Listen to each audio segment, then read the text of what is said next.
আসসালামু আলাইকুম এভরিওয়ান, সবাই কেমন আছে? আজকে ছেলের রেজাল্ট দেওয়ার পর বায়না করছে যে তাকে মোমো খাওয়াতে হবে। যেই কথা সেই কাজ। ঘরে যা যা উপকরণ ছিল তা নিয়ে বসে পড়লাম।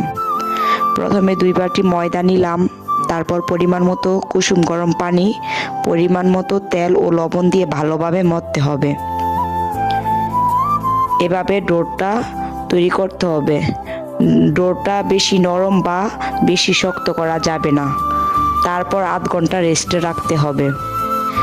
এখন যেটুকু পারো মুরগির মাংস নিয়ে ব্লেন্ডার করে কিমা করতে হবে। কিমা করার পর এক এক করে পেঁয়াজ, গাজর, ধনেপাতা, আদা, রসুন, মরিচ, সয়া সস, লবণ পরিমাণ মতো দিয়ে ভালোভাবে মাখতে হবে।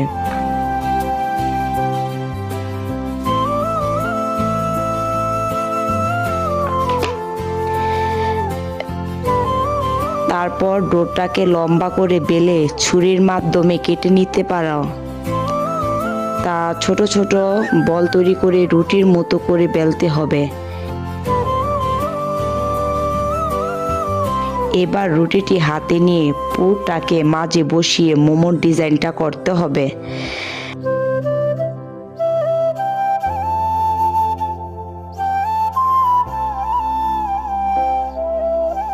আমি আগে পানির হাঁড়িটা বসিয়ে দিয়েছিলাম। এরপর মোমো তৈরি হলে ভাপ দেওয়ার যে স্ট্যান্ডটা বসিয়ে এক এক করে যেটুকু দেওয়া যায় দিতে হবে। 10 মিনিট হলে ভাপ দেওয়া থেকে ওঠাতে হবে। এভাবে এক এক করে সব মোমো বানিয়ে তৈরি করে ফেললাম। এরপর টকটা বানিয়ে ফেললাম।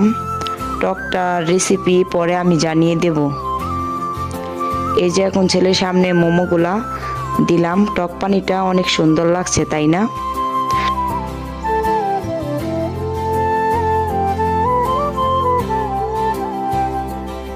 তা ছেলেটা একটু খেয়ে বলল দারুণ হয়েছে।